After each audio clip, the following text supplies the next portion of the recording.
Harry hundió sus sandalias en el lodo de la playa mientras observaba la escena. Era casi gracioso. Siempre había pensado que si alguna vez tenía un encuentro sobrenatural en la vida, sucedería en plena noche. Una camioneta estaba en la playa, de espaldas al mar, con la puerta delantera abierta y vacía. Extraño, miró alrededor de la playa y hasta donde podía ver, era la única persona allí en kilómetros a la redonda. ¿Qué más podía esperar siendo el tipo de raro al que le gustaba salir a caminar a las 6 de la mañana y ver el amanecer? Más extraño que la camioneta abandonada era su contenido. La parte trasera del remolque estaba abierta y llena de zapatos viejos y mojados, rodeados de calzado abandonado en la playa. ¡Qué raro! Harry se quitó sus propias sandalias y caminó por la arena mojada para ver más de cerca. No tenía idea de que la decisión sutil que acababa de tomar sería lo que le salvaría la vida. Por un tiempo no había lógica ni razón en los zapatos, botas, sandalias ni tenis Converse. Parecía que el baúl de la SS había explotado en el mar. Todos los zapatos en la parte trasera del camión estaban empapados, por lo que era seguro asumir que no dejó caer su carga por accidente al retroceder hacia la orilla. Había oído historias similares, contenedores de carga internacional que caían de barcos y llegaban a costas lejanas. Llegaron a la orilla, alguien los vio y avisó a la ciudad para que enviaran un camión y limpiaran antes de que llegaran los visitantes. Harry podía deducirlo solo, pero ahí la historia se detenía misteriosamente, ¿no? ¿Qué le pasó al conductor? ¿Por qué recogió solo la mitad de los zapatos y dejó el camión en la playa? Su línea de pensamiento fue interrumpida por una vista increíble, un par de Air Jordans vintage atados por las agujetas, asomando a la mitad de la arena, pero por lo demás, luciendo impecables. De niño, él deseaba unos iguales, y eran de su talla. Pensó que un secador de pelo o unas horas en el radiador podrían salvarlos. Quizá todo esto debía pasar y tal vez saldría bien. Harry no era el único que se preguntaba qué le pasó al conductor del camión o de dónde salieron esos zapatos extraños. Una regidora recibió una llamada horas antes de un ciudadano preocupado que usaba un detector de metales en la playa de noche. Un ciudadano encontró cientos de misteriosos zapatos arrastrados por el mar y esparcidos en la arena sin saber qué pensar. La regidora pidió a un contratista local ir a la playa, reunirse con el detectorista y limpiar los zapatos. Aunque dijo por teléfono que esperaría, el detectorista ya se había ido cuando llegó el contratista. La gente está tan nerviosa estos días, pensó la regidora, pero cuando llamó al contratista una hora después para ver cómo iba el trabajo, para su sorpresa, no hubo respuesta. ¿Él también la había dejado plantada? Ella suspiró y llamó a otra empresa. No se puede conseguir buen personal, murmuró. No sabía que su intento de limpiar la playa antes de la mañana ya sumaba cadáveres. No es que alguien realmente fuera a encontrar esos cuerpos en el lugar al que iban. Al saber el trabajo, el segundo contratista usó una excavadora y apiló todo, incluida la arena. No tenía ganas de pasar unas horas caminando por el lodo como un idiota, recogiendo pares de zapatos uno por uno para arrojarlos atrás. No, esto era más fácil y seguro. Él no sabía esa parte. Al hacerlo así, nunca tuvo contacto directo con los zapatos, lo que le salvó la vida. Llevó la carga al ayuntamiento, pensando que probablemente le dirían que los llevara a un basurero y que recogiera su pago. Quiso asegurarse de no dejar cabos sueltos y dejó el camión de su competidor en la playa. El ayuntamiento podía contratar una grúa si quería deshacerse de eso. Él no se dedicaba a ese negocio. La mañana avanzaba cuando llegó al ayuntamiento. La concejala no tenía idea de por qué el contratista se había molestado siquiera en mostrarle esas cosas. Ella asumió que él los llevaría directo al basurero, pero ante la insistencia del contratista, de todas formas, les echó un vistazo, y como era de esperarse, era un gran montón de zapatos empapados y arena mojada. Ella no creyó necesario declarar sobre eso. Y entonces tuvo la sensación de que era algo extraño, un cosquilleo, como si ella misma tuviera algo atorado en sus propios zapatos. Como granos de arena, un hormigueo eléctrico recorrió su piel. Mientras el contratista hablaba de facturación, la concejala se dio la vuelta y se alejó. Pero no de regreso al ayuntamiento, sino calle abajo, en dirección a la playa, aparentemente indiferente al contratista confundido que gritaba y maldecía en su visión periférica, le dijo que lo sentía, pero que había algo que necesitaba hacer. Ella no decidió caminar, no realmente. Sus piernas decidieron por ella y la guiaron cuidadosamente hacia la playa. No tenía problema con eso, simplemente sentía que era la decisión correcta, como si la estuvieran llamando, convocando. Sentía que debía estar en un lugar más allá de la orilla y haría lo necesario para llegar. La acera se volvió arena, vio la camioneta abandonada en la playa y no le hizo caso. Siguió caminando hasta que el agua tocó sus tobillos. Mientras editaba el próximo episodio sobre el aterrador misterio SCP, que verás muy pronto, me encontré con un programa de edición cuyas habilidades parecen casi sobrenaturales. Pero este software es completamente real. Estoy hablando de Opus Clip, y si aún no has oído hablar de él, ahora es el momento. Este software tiene habilidades que hacen que mi proceso de edición sea increíblemente rápido y eficiente. Y los principales creadores de YouTube, como Stephen Bartlett, Jubilee, Logan Paul, Mark Rober, Lewis Howes y muchos más ya lo están usando. Si editas clips cortos de videos largos, sabes cuánto tiempo toma, y con videos de 3, 4 o incluso 10 horas, definitivamente conozco esa sensación. Opus Clip automatiza todo el flujo de trabajo de edición de shorts. Analiza tu video y lo convierte en clips cortos listos para publicarse en redes sociales. Y además de todo eso, hay una función llamada programador automático que te permite seleccionar varios clips y programarlos con anticipación. Así que tu contenido sigue publicándose incluso mientras ves cómo se desarrolla otro misterioso caso SCP. Para hacer el flujo de trabajo aún más fácil y rápido, puedes elegir la función de seguimiento de sujetos con inteligencia artificial, que detectará, seguirá y reenfocará automáticamente para asegurarse de que el sujeto siempre esté en el centro. Si quieres tener un editor de video con inteligencia artificial, todo en uno que pueda recortar cualquier cosa, ve al enlace de abajo o escanea el código QR y usa el código Summer of Focus al pagar. Obtén una semana gratis y luego 3 meses al 50% de descuento cuando te registres en Opus Clip.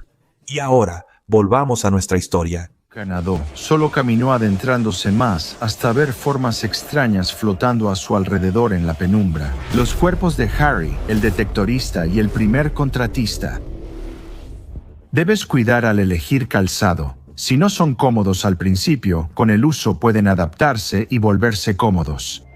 A veces, los zapatos pueden adaptarse a ti, sobre todo si se infectan con el patógeno anómalo SCP-1667 o Shoe-In, que convierte tus zapatos en vectores de infección que controlan la mente. Puede parecer un poco tonto a simple vista, pero un anomalista experimentado debería saberlo a estas alturas. Nunca subestimes a tu oponente. Si lo haces, podrías terminar en una tumba acuática. Específicamente, esta anomalía es un tipo de virus que se propaga de un calzado a otro cuando están en proximidad física cercana. Quien toque estos calzados infectados sentirá un fuerte impulso de viajar a un punto misterioso en el Océano Pacífico, lo que usualmente provoca que la persona se ahogue. Intentarán mantenerse en contacto con el calzado afectado, incluso si es peligroso o incómodo. Si intentas detener a estos viajeros hipnotizados rumbo al océano, pueden reaccionar violentamente. A pesar de que pueden parecer completamente razonables al conversar, ninguna de estas personas tiene conciencia de a dónde va o por qué, solo una sensación abrumadora de que debe hacerse, como el instinto de migración en las aves. Se siguen realizando estudios para determinar cuál es el lugar al que estas personas intentan llegar y qué es exactamente lo que las atrae hacia allí. La anomalía fue descubierta por primera vez por la Fundación en la década de 1990 en un pequeño pueblo costero de Nueva Zelanda que había registrado 17 reportes de personas desaparecidas. Algunas fueron halladas después como cadáveres flotando en el océano. Se envió una fuerza móvil para investigar tras la desaparición y falta de respuesta de un agente asignado al caso. La fuerza móvil de tarea, al desconocer la anomalía, expuso e infectó varios de sus zapatos con el patógeno. Varios operativos se infectaron y deambularon hacia el océano. Cuando los miembros no infectados del equipo intentaron detenerlos, ellos no hicieron caso. Cuando los miembros intentaron someter físicamente a los individuos afectados, rápidamente se convirtió en un tiroteo, con disparos intercambiados y varios muertos. Esta fue la primera señal de que esta anomalía podía causar daños y muertes si llegaba a una zona densamente poblada. La Fundación SCP quería hacer pruebas para entender cómo funcionaba esta anomalía y su poder. Y, claro, hacia dónde llevaban a todos en su búsqueda interminable en el Océano Pacífico. Y pocos sabían ellos que lo que encontrarían sería mucho más inquietante de lo que cualquiera de ellos podría imaginar. En la primera prueba se tomó una bota negra del cadáver de un agente ahogado de la Fuerza Móvil Especial, posiblemente aún infectada. Se puso junto a un zapato negro de Davis, sostenido por una clase D, una mujer hispana de 26 años. El propósito de esta prueba era demostrar el alcance efectivo de la anomalía en términos de su capacidad de infección, y en este caso, resultó ser mucho más virulenta de lo que los investigadores siquiera imaginaron. El zapato de vestir negro se infectó tras 8.41 segundos a 1.4 metros. Imagina cuántos irían al océano si una persona infectada abordara un autobús, un metro o un avión. Curiosamente, sería poco probable que el piloto volara el avión hacia el océano, porque las personas infectadas aparentemente nunca eligen tomar vehículos en dirección al océano. Aunque siempre viajarán a pie, aún podría pasar que un avión se estrelle si el piloto camina hacia el Pacífico desde la cabina. Para mostrar cuán grave puede ser el comportamiento de los infectados, hicieron una prueba con el Class D de 26 años usando el zapato recién infectado. Ella abrazó el zapato y corrió a la puerta gritando ¡Muévanse! Al intentar detenerla, Davis recibió una patada en la entrepierna y ella huyó de la cámara de pruebas mientras él se retorcía de dolor. Con dolor, sujetaba el zapato al pecho como a un recién nacido. La mujer de clase D avanzó valientemente por los pasillos del edificio, perseguida por investigadores y guardias, todos los cuales recibieron advertencias desesperadas de evitar cualquier contacto directo. Esto ilustraba las habilidades de navegación extrasensorial que las infecciones parecen otorgar a cualquiera que toque un zapato infectado. Tienen una habilidad psíquica para saber la dirección exacta en la que deben ir en cualquier momento para llegar al punto específico. En el Océano Pacífico, la clase D, influenciada por el patógeno, escapó del perímetro de la base y corrió hacia el desierto rumbo al océano. Un francotirador de la Fundación la abatió con un disparo al cuerpo, dañando el zapato infectado. En el proceso, fue colocado de nuevo en almacenamiento y el cuerpo de la mujer fue incinerado. La Fundación, de manera poco habitual, dudó en sacrificar muchas vidas humanas para probar las permutaciones del patógeno. Realizaron pruebas rápidas en animales para ver si el efecto psíquico funcionaba en otros mamíferos. Llevaron una terrier irlandesa de 4 años y la acercaron a un zapato. Cuando la influencia psicológica surtió efecto, la perra corrió inquieta hacia el Océano Pacífico. Por suerte, al no tener pulgares oponibles, fue sencillo separar a la terrier del zapato y evitar daños permanentes. Amantes de los perros, alégrense, pero si funciona en animales y en otras formas de vida. Para probarlo, Davis y su equipo pusieron un zapato infectado en una planta de Virginia Creeper. Parecía casi una broma que esto estuviera sucediendo, pero los resultados solo provocaron un profundo miedo en el corazón de todos los presentes. En los días siguientes, la planta creció hacia el Océano Pacífico. Estos zapatos podrían hacer que toda la naturaleza se reoriente al Océano Pacífico por la anomalía. Todo por culpa de un calzado corrupto. Con todo esto en mente, esto hizo que el investigador Davis y todos los demás tuvieran muchísima curiosidad por una pregunta en particular: ¿hacia dónde se dirigían todas estas criaturas? ¿Qué tenía de especial ese extraño lugar en el Océano Pacífico? Lo más lógico era poner uno de estos dispositivos a una criatura acuática para rastrear su camino por la zona anómala. Por eso, Davis pidió un delfín nariz de botella y le puso un dispositivo antes de soltarlo en el Pacífico. Con un GPS fijo, el delfín recorrió 3.500 kilómetros al suroeste sin parar, rumbo al punto al que iban todas estas víctimas. Al llegar al supuesto epicentro de la zona anómala, el GPS se apagó y perdió señal. Pero el experimento aún se consideró fructífero. Ya tenían las coordenadas exactas para el próximo experimento. Los zapatos de vestir negros infectados en pruebas previas se dejaron junto a unas aletas de buceo azules hasta que apareció la infección. Son la herramienta ideal para que la Fundación aborde el problema central. Se solicitó a otro clase D y se le proporcionó un traje de buceo atmosférico, o ADS, con una cámara de video impermeable, GPS y un comunicador de audio adjuntos. antes de que le pusieran las aletas infectadas. Después lo dejaron en las últimas coordenadas conocidas, donde la Fundación perdió al delfín. Todo lo demás fue automático. El clase D continuó avanzando hacia el sur y descendiendo hasta que sus movimientos se convirtieron en una inmersión absoluta, llegando cada vez más profundo a gran velocidad. Incluso cuando la presión comenzó a afectar los anuncios, nada parecía disuadir al clase D en su búsqueda anómala hacia el fondo. Y claramente no tenía miedo a la muerte, simplemente seguía yendo más y más profundo, más y más profundo. El investigador Davis y su equipo escuchaban el audio que venía en vivo desde las profundidades, a pesar de que el abismo era demasiado profundo y oscuro para que las cámaras captaran algo legible, incluso con capacidades avanzadas de visión nocturna y luces fijadas a los anuncios. El clase D murmuraba para sí mismo en una especie de delirio aparente, pero aún así no mostraba miedo. Entonces lo escucharon, un sonido distante y lastimero en la oscuridad, una firma sonora girando en el olvido. Una enorme entidad acuática en las profundidades del océano, probablemente la que originó el patógeno anómalo. Aún era un misterio cómo y por qué eligió los zapatos como vector de su infección. Los niveles de oxígeno en los anuncios bajaron peligrosamente y el clase D se considera perdido. No sabemos qué es eso en lo profundo, cómo infecta los zapatos ni cuál es su verdadera intención. Y no sabemos cuántos otros zapatos infectados siguen allá afuera, así que realmente deberías tener cuidado la próxima vez que te encuentres buscando calzado, no sea que te lleves un buen golpe en la zapatería. Por su naturaleza altamente infecciosa y extraña, se crearon procedimientos de contención específicos en Estados Unidos para limitar su posible propagación. Por la imprevisibilidad de la enfermedad anómala, se le asignó la clase Euclid. Zapatos infectados deben guardarse en el casillero 16 del sitio de almacenamiento 23 para su estudio y aislamiento de cualquier persona que los use.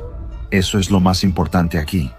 La infección debe mantenerse alejada de cualquier calzado que pueda ser un posible vector de infección.